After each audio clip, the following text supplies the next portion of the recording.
Anak bawa ijazah dengan angka 10 semua, nggak ada perusahaan yang percaya. Nggak ada. Universitas pun kagak percaya.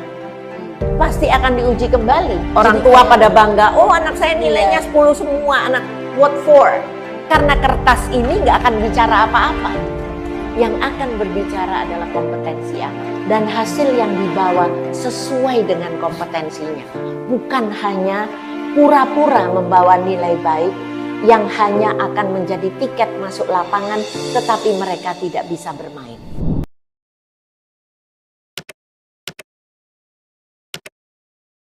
Halo semuanya, saya dengan Nisa, Direktur Eksekutif dari Pusat Studi Pendidikan dan Kebijakan. Sebenarnya excited banget karena ini adalah edisi pertama dari Bincang Pendidikan, inisiatif barunya PSPK, di mana yang tadinya Bincang Pendidikan kita cuma ngobrol-ngobrol bersama dengan para peneliti-peneliti. Sekarang kami ingin mencoba untuk membicarakan berbagai isu dengan lebih luas lagi melalui podcast ini.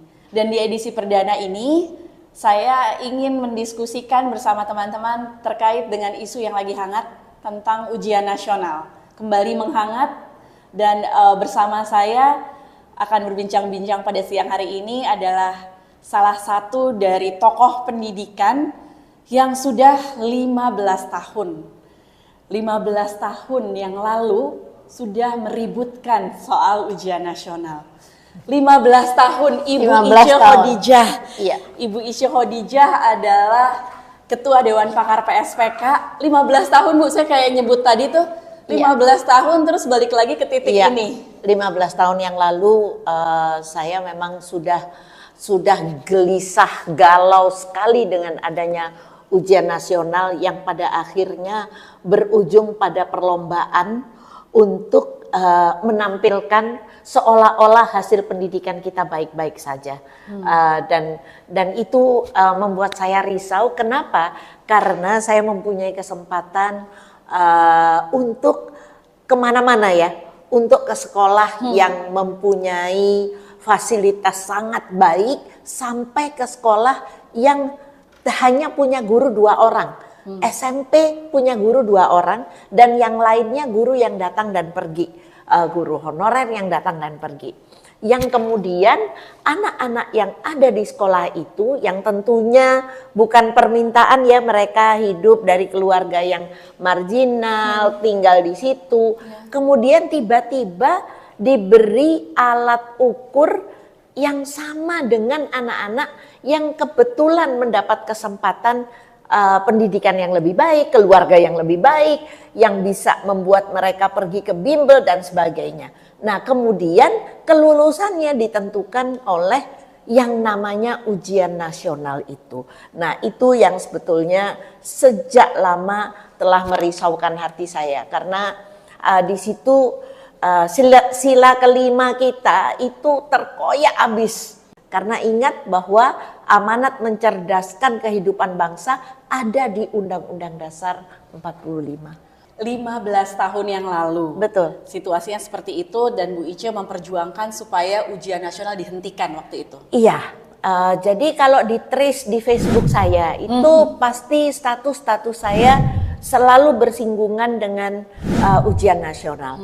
Dan kemudian pada kira-kira 12 tahun yang lalu saya menulis di media cetak, kemudian juga menyampaikan di media televisi, dan ada 2 artikel juga yang menjadi rame, dan waktu itu mah belum viral-viral ya, untuk menyampaikan itu kepada masyarakat. Dan puncaknya pada 2016 saya bersama-sama dengan para pegiat pendidikan melakukan konvensi ujian nasional. Ya kalau boleh dikatakan tandingan, karena pada hari yang sama Kemendikbudristek juga sedang melakukan konvensi ujian nasional. Jadi kami di Gedung Juang di Cikini bersama beberapa tokoh pendidikan bersama-sama di sana juga melakukan bersama-sama orasi tentang penolakan kepada ujian nasional. Dan hasilnya di 2019 baru benar-benar dihentikan ya? Iya, sebenarnya pada zamannya Pak 2017 itu sudah akan ada moratorium ujian nasional. Dan kami beberapa tokoh yang sudah sering menolak ujian nasional datang menghadap Pak Menteri waktu itu yang akan memberikan mandat untuk moratorium ujian nasional. Namun keesokan harinya ada berita yang sangat mengejutkan, moratorium tersebut tidak jadi dilakukan. Berat banget ya Bu perjuangan untuk menghentikan ujian nasional. Waktu itu argumen yang digunakan tuh, masih ingat nggak Bu? Waktu itu alasan utama, argumen utama yang mendorong Ibu dan para tokoh lainnya untuk menghentikan ujian nasional tuh apa? Kemudian alasan yang digunakan untuk pemerintah saat itu apa gitu? Kalau kami ini ya sudah jelas menyadari orang sekolahnya nggak sama kok diuji yang sama. Itu jelas menyakiti anak-anak. Dan yang kedua adalah hanya beberapa mata pelajaran. Hanya beberapa mata pelajaran membuat anak-anak mati-matian berjibaku untuk lulus. Dan kalau tidak disiapkan dengan baik, sekolah akan terbebani oleh tuntutan dari pemerintah daerah yang meminta sekolah untuk meluluskan 100%. Nah, bagaimana ketika sekolah dengan kondisi yang sangat minim kemudian diminta anak-anak untuk lulus 100%. Yang pada akhirnya orang jatuh terjebak pada perilaku-perilaku kecurangan untuk memenangkan itu. Sehingga pendidikan ini jadi seperti racing gitu. Dan racingnya itu mending kalau keseluruhan, kan tidak. Hanya mata pelajaran tertentu. Yang mana ketika menjelang ujian nasional, mata pelajaran yang dianggap tidak penting seperti olahraga itu semua harus dikorbanin. Harus dikorbanin untuk persiapan ujian nasional. Jadi si ujian nasional, sebelum ngomongin masalah tadi menjebak orang atau menempatkan orang pada harus mengambil pilihan-pilihan yang sulit, itu pun sudah mengubah seluruh pembelajaran anak ya. Betul. Jadi ada mata pelajaran yang dianggap penting, ada mata pelajaran yang enggak dianggap penting. Jadi artinya udahlah nggak usah ngomongin pentingnya kesehatan jasmani, orang itu nggak diujikan, harus mengambil konsekuensi seperti itu. Betul. Dan ketika hanya fokus pada mata pelajaran yang diujikan, pada akhirnya berkutatnya hanya pada knowledge. Pembenahan sikap, pembenahan skill menjadi tidak relevan. Emang apa bedanya sih kalau knowledge dengan kompetensi? Katakanlah sekarang bukan ujian ya, tapi ada tes terstandar literasi. Apa bedanya tes mata pelajaran dengan kemudian assessment literasi gitu dari sisi kontennya Bu? Begini, kalau ujian yang berbasis pengetahuan ya hanya mengujikan pemahaman terhadap pengetahuan itu saja. Sedangkan literasi kan itu kan baru di ujung pemahaman saja. Belum sampai menganalisa informasi, belum sampai mensintesa, belum sampai mengungkap kembali, tapi sudah dianggap itu sudah harus disamaratakan gitu. Jadi beda sekali. Kalau orang itu dianggap literasi kan bukan karena dia tahu tentang pengetahuan tersebut, tetapi dia paham secara mendalam, dia tahu kenapa ini begini dan kemudian dia mampu mengungkapkan kembali untuk disampaikan dengan bahasanya sendiri. Dan itu perlu dari semua mata pelajaran. Itu semua mata Jadi pelajaran. Tidak ada lagi mata pelajaran A yang lebih penting dari yang lain. Tidak, karena mata pelajaran itu adalah media untuk anak bermoral, untuk anak, memang semua pelajaran mengarahkan ke sana. Tetapi ada mata pelajaran yang lebih memberatkan. Misalnya pelajaran agama, karena di Indonesia masih ada pelajaran agama, pelajaran PPKN, pelajaran olahraga. Jangan salah, pelajaran olahraga itu bukan hanya asal anak lari, tetapi bagaimana anak menghargai waktu, bagaimana anak menghargai preciseness, kecermatan dalam bertindak itu dilatih dari pelajaran olahraga. Jadi semua mata pelajaran itu mempunyai keistimewaan-keistimewaan untuk melatih. Ada yang fokus banyak pada knowledge, ada yang fokus banyak pada skill, ada yang fokus banyak pada perubahan attitude. Walaupun semua mata pelajaran harus memampukan ketiga-tiganya agar menghasilkan kompetensi. Iya. Nah, ketika kemudian dikotakkan, mata pelajaran ini diujikan, mata pelajaran ini diujikan, ini tidak, ini tidak, ini tidak. Akhirnya fokus pandang guru, anak, dan orang tua hanya pada yang akan dilombakan ini. Ya. Saya menganggap ujian nasional is racing, adalah perlombaan. Dan semua orang pengen menang gitu. Jadi ya mati-matian deh, semua tenaga dihabiskan di sini. Yang dikorbanin apa aja sih Bu selain mata pelajaran gitu? Apalagi yang kira-kira kenapa, apa efek dari sebuah assessment terhadap orang tua misalnya? Terhadap hasil belajar anak-anak kita misalnya. Sebagian orang beranggapan kan justru ini melatih kayak tadi, racing. What's so wrong about racing? Apa jeleknya gitu ya kalau orang itu berlomba? Kalau racingnya milih, itu bagus. Saya memilih ikut race untuk sesuatu yang saya tahu saya punya kekuatan dalam hal itu. Kalau orang dipaksa racing untuk berbagai hal, bahkan yang dia tidak mampu, pasti akan menumbuhkan ketakutan-ketakutan. Dampak psikologis dari ujian nasional besar sekali. Banyak anak-anak yang ketakutan dan sampai pada titik di mana dia harus, orang tuanya harus ngutang, harus apa, untuk supaya bimbel untuk mata pelajaran yang dia tidak mampu. Oke, itu nggak cukup hanya belajar dari sekolah sampai harus bimbel segala, saking berisiko itu.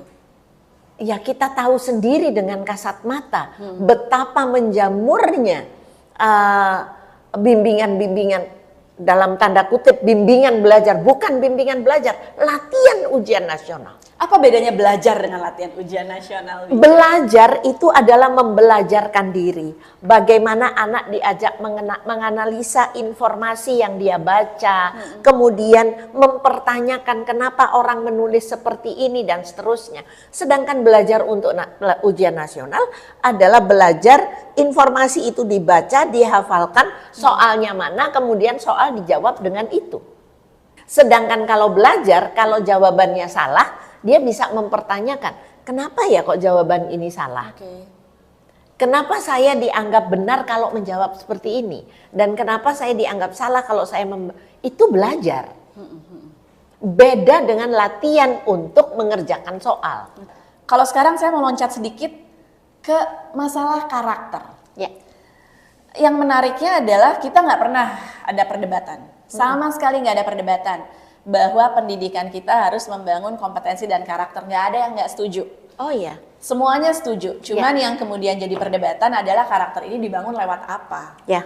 Nah, yang kami temui di PSPK, karena kami juga memonitor media Bu Ice, justru keinginan kembalinya lagi ujian nasional, terlepas dari apa yang tadi Bu Ice sudah sampaikan, keinginan ini juga didorong karena ingin pembentukan karakter anak yang tangguh. Di mana mereka akan belajar bekerja keras, mencari strategi bagaimana membantu dirinya sendiri. Karena ujian nasional itu bukan ujian yang dirancang sebenarnya untuk berkolaborasi, bukan dirancang untuk saling berdiskusi, tapi justru bagaimana kamu mengandalkan kekuatan sendiri sehingga ini menjadi perilaku yang tangguh. Any comment Bu Ice soal UN mendorong ketangguhan? Tidak. Itu melatih ketangguhan semu. Setelah tercapai, selesai, hilang ketangguhan itu. Karena melatih ketangguhan diawali sejak usia dini. Sejak usia dini, anak misalnya mau ambil sendok merengek-rengek, minta diambilkan. kita berargumen dengan dia, yuk kita ambil sendiri. Latihan untuk menjadi tangguh itu dari kecil sampai usia, ya kalau ini usia sekolah, sampai di SMA, sepanjang tahun sekolah, itulah tempatnya melatih resiliensi. Bukan waktu ujian saja. Dan ingat, yang diuji hanya beberapa mata pelajaran. Dia hajat tangguh, dan itu belum tentu mata pelajaran yang dia sukai, yang dia pengen melanjutkan untuk mendalami hal itu, tapi dia harus melakukan itu. Dan ini bukan membuat dia tangguh, tetapi membuat dia jera dan membuat dia menolak itu nantinya. Karena dia hanya berupaya tangguh untuk menyelesaikan soal saja. Jadi semu dalam artian tangguh tapi untuk alasan yang keliru atau untuk tujuan yang keliru, untuk dan yang keliru dan sesaat ya, sesaat. Iya, cetek, terlalu cetek. Karena melatih ketangguhan itu ya sepanjang proses pembelajaran di sekolah itu dan di rumah, itulah yang melatih ketangguhan. Memang saya juga belajar bahwa tidak ada satupun karakter manusia itu yang bisa dibangun dalam waktu singkat. Oh, tidak. Maka tadi Bu Ice bilang dari pendidikan anak usia dininya, betul, sampai ke ujung, bahkan sampai kita udah usia dewasa pun kita sebenarnya terus-terusan belajar membangun karakter yang baik. Betul. Jadi melatih ketangguhan yang keliru kalau kita melatih ketangguhan hanya ujian nasional. Ujian nasional is a very little part of education. Bagian yang super kecil, tetapi menghabiskan tenaga semua orang untuk berfokus pada ujian nasional. Dengan fokus yang kurang tepat ya. Mungkin kita nggak bisa mengatakan 100% itu salah. Tetapi fokus yang kurang tepat. Karena hanya fokus pada hal yang belum tentu akan menjamin anak itu hidup lebih baik.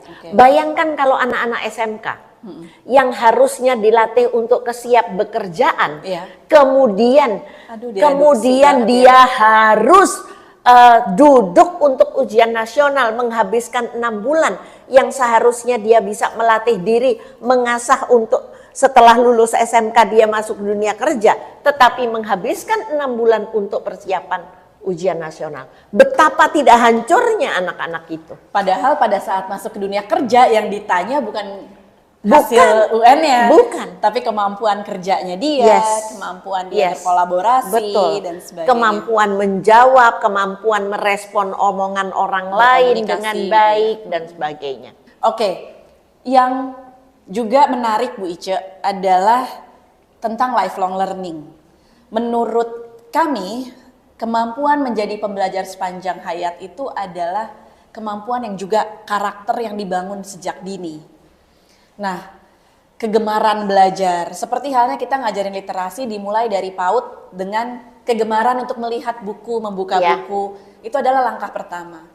Nah, menariknya adalah sebagian orang, kami ngelihat juga balik lagi di media sosial, menganggap bahwa lifelong learning itu atau menjadi pembelajar sepanjang hayat itu adalah seperti hobi gitu. Jadi ada orang yang punya hobinya naik sepeda, ada orang yang hobinya merajut, dan ada orang yang hobinya belajar, gitu.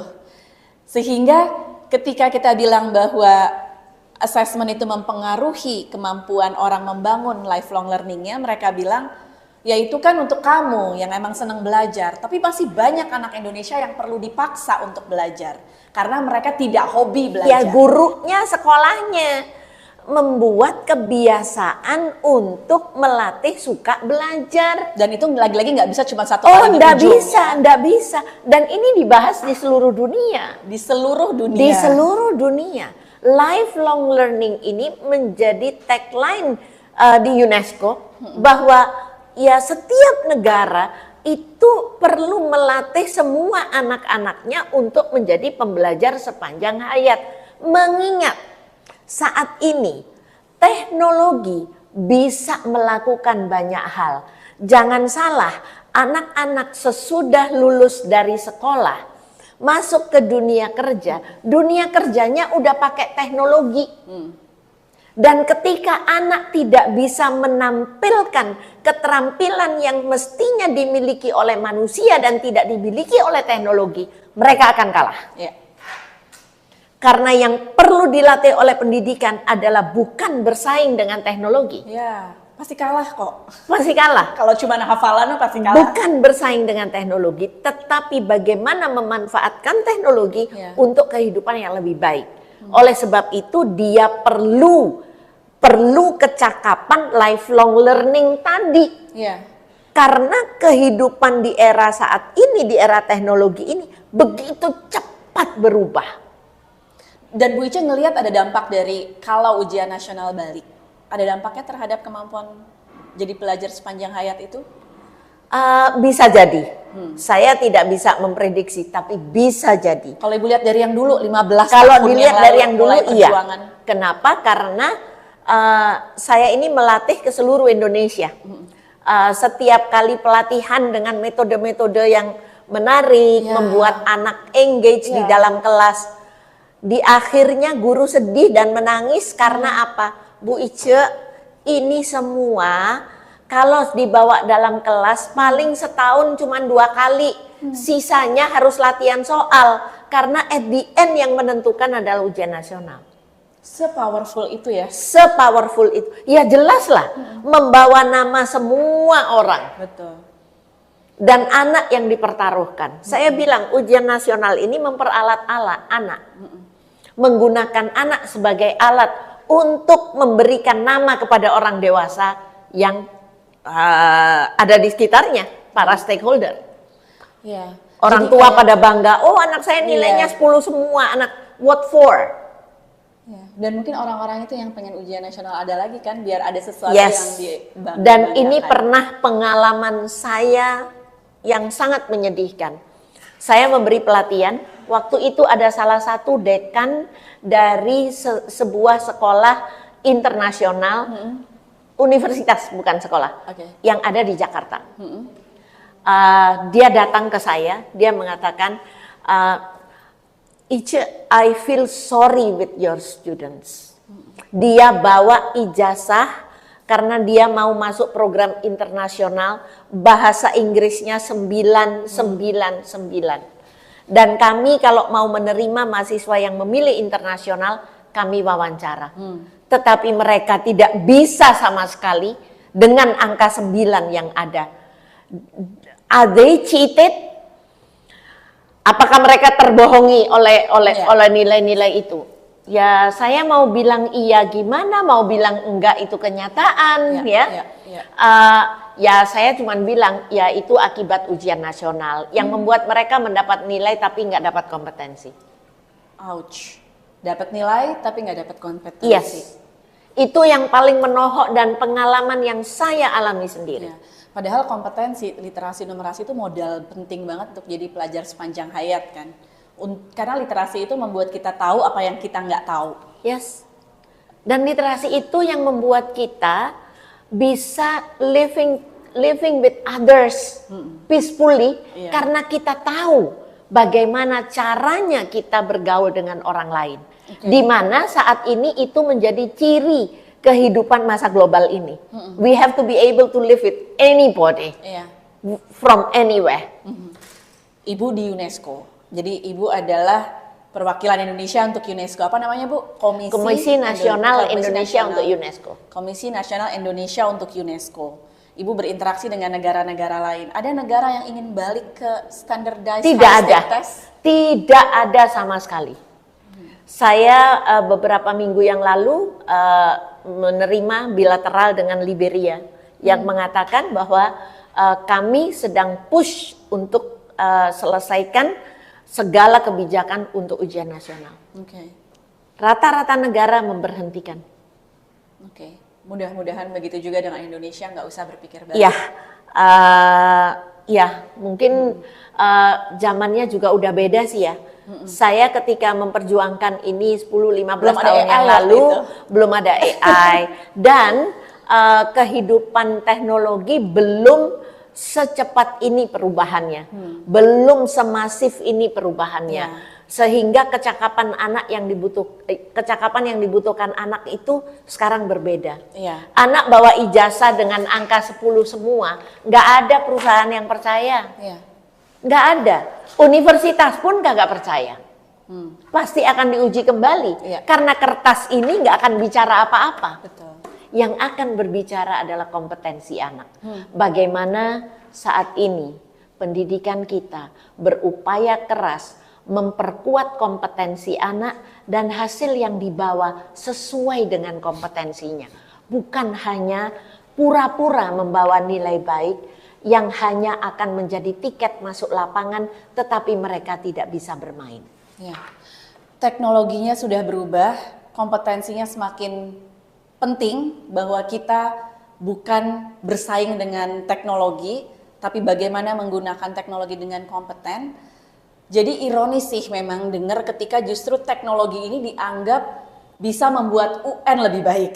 Jadi kan udah ada teknologi nih, jadi pakai aja itu sistem yang ujian nasionalnya berbasis komputer, di mana ada kamera yang kalau ngelirik dikit langsung dicoret anaknya gitu kan, dianggap batal atau gagal ujiannya karena dianggap nyontek karena melirik. Atau kan udah ada teknologinya nih, pakai CCTV yang lebih canggih supaya anaknya lebih takut untuk melakukan gerakan-gerakan yang mencurigakan. Arahnya ada yang ke situ, Bu. Memang teknologi akan membuat pelaksanaan ujian nasional lebih mudah, lebih baik, lebih akurat. Tetapi akan menghancurkan anak lebih lembut hancurnya. Dan mari digunakan teknologinya bukan buat itu gitu kan. Teknologi arahnya bukan untuk itu. Dan saya yakin tidak ada satu negara pun yang akan bersepakat mengiyakan hal tersebut. Bahwa teknologi bisa digunakan dengan baik untuk ngawasin anak di sekolah. Anak-anak hidup di sekolah bukan di penjara. Harusnya belajar, bukan diawasin, bukan dimonitor seperti di penjara. Betul. Justru menggunakan teknologi untuk ngebantuin mereka belajar, bukan Betul. malah semakin gak percaya sama mereka, semakin melihat anak itu sebagai sumber kesalahan. Itu sih yang penghormatan anak-anak terhadap itu anak gitu ketika tidak bisa mengerjakan ujian nasional, banyak sekali faktor yang menyebabkan dia nggak bisa itu. Iya kan? Bayangkan di kelasnya gerah, berdebu, satu lagi di kelas yang ada AC-nya, kemudian di sini gurunya cuma satu, kemudian sudah satu tidak adil, tidak diuji dengan cara yang sama. Itu faktor-faktor banyak sekali yang mempengaruhi seseorang tidak bisa perform. Di Dan materinya itu kemudian mereka yang dianggap kurang. Tidak layak lulus. Tidak layak lulus. It's not fair. Itu adalah ketidakadilan. Makanya kalau tulisan saya pada saat itu adalah boleh saya bacakan salah satu tulisan saya yang saya terbitkan di salah satu media pada saat itu adalah UN Potret Cedera Keadilan. Tahun berapa itu, Bu? Kalau nggak salah ini 2013. 2013. Ya, kalau nggak salah 2013. Jadi di sini saya melihat UN itu cedera keadilan. Dan yang kedua adalah UN Petaka Generasi Penerus Bangsa. Karena generasi penerus bangsa ini yaitu anak-anak yang lulus dari sekolah menengah dengan modal hanya dapat ijazah yang nilainya belum tentu merupakan kompetensinya, dia akan berpartisipasi dalam kehidupan yang sangat ketat. Tapi yang dianggap melatih kekuatan mereka hanya di ujian nasional, bukan kekuatan untuk menghadapi kehidupan. Dan itu yang saya anggap petaka buat generasi penerus. Nah, sebenarnya kan sekarang juga ada ujian yang berstandar nasional. Yang kalau tadi Ibu bilang sekolahnya beda, kondisinya beda, sarana prasarananya beda, tantangannya beda, tapi menggunakan alat ukur yang sama atau assessment yang sama. Pemerintah sekarang juga melakukan itu, namanya Asesmen Nasional AN atau ANBK. Yang dites memang tadi literasi, numerasi, jadi memang kompetensi bukan konten per mata pelajaran. Tadi kita udah bahas soal kontennya. Tapi asesmen nasionalnya nih, Bu, sama-sama asesmen nasional.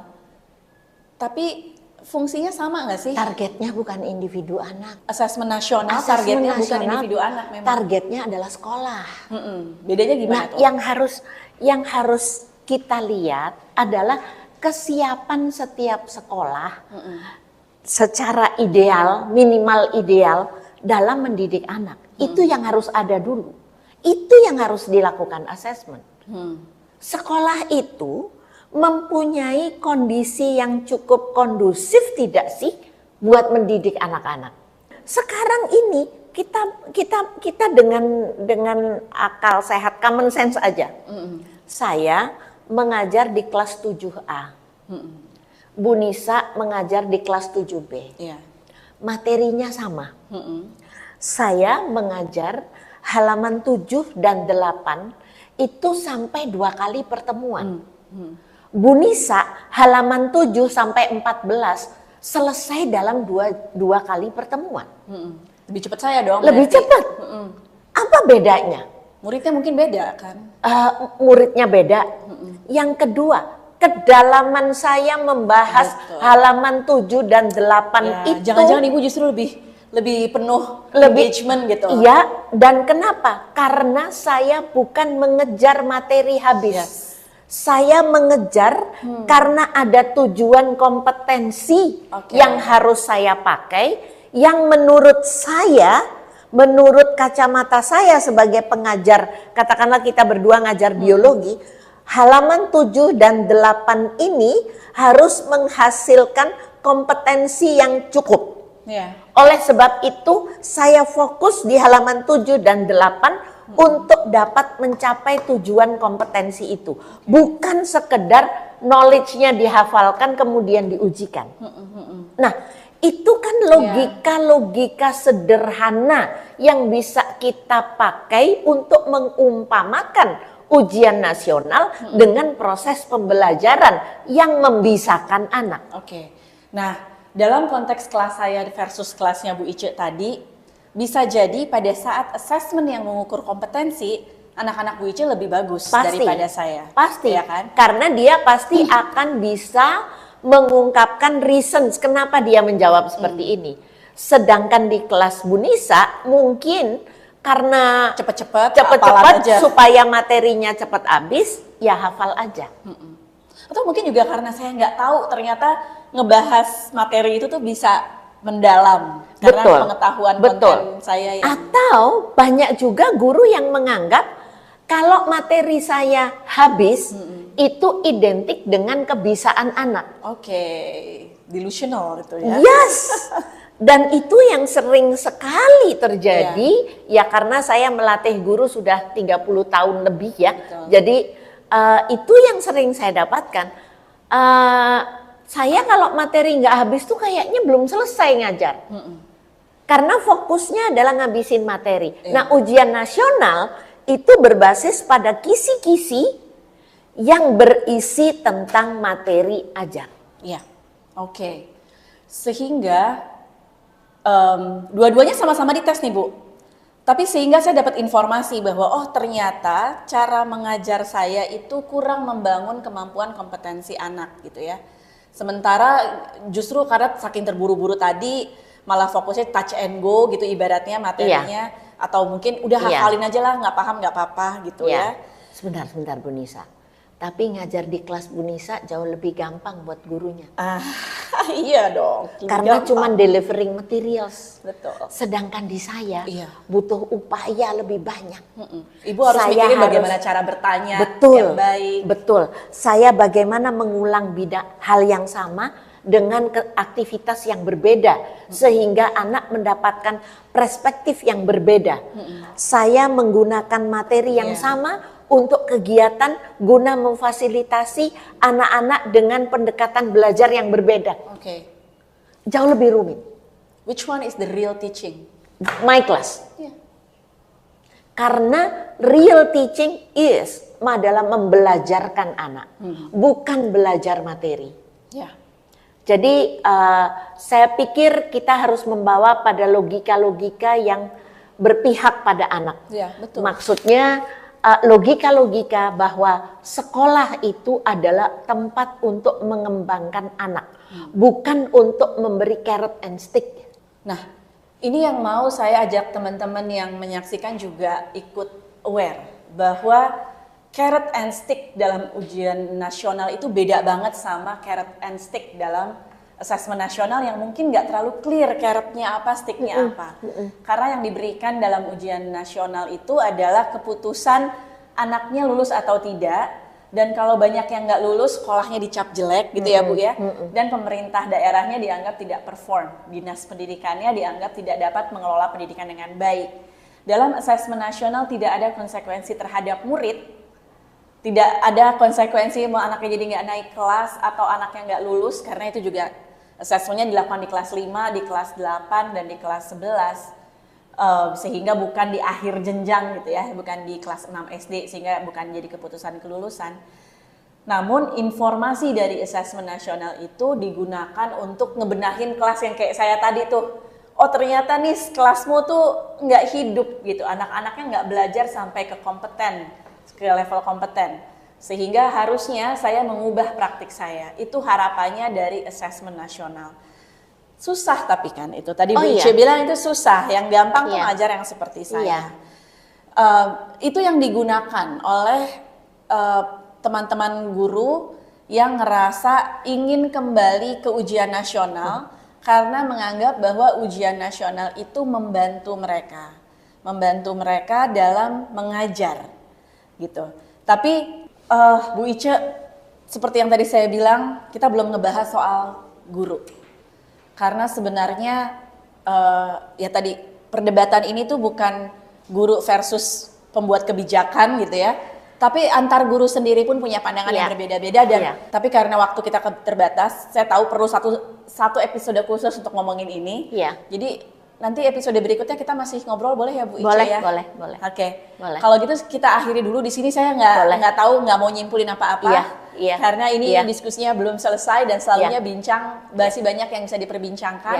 Ini adalah satu perspektif dari kami, bukan perspektif yang super objektif. Karena di sini kami adalah sebuah organisasi yang mendorong kebijakan yang berpihak kepada anak. Ini adalah murni pendapat dari kami-kami yang ada di PSPK dan juga pendapat Ibu Ice sebagai, saya nggak mau bilang dewan pakar sebenarnya, karena di konteks ini jauh lebih penting Bu Ice sebagai tokoh yang sudah memperjuangkan penolakan ujian nasional sejak 15 tahun yang lalu. Jadi itu yang sangat relevan kenapa kita ngobrol sama Bu Ice pada hari ini. Jadi setelah ini kita akan lanjutkan lagi di episode berikutnya. Terima kasih rekan-rekan yang sudah ngikutin diskusi ini. Ditunggu juga umpan baliknya dan juga ide-ide lainnya apa yang perlu kita bincangkan lagi di episode berikutnya. Thank you ya, sampai ketemu.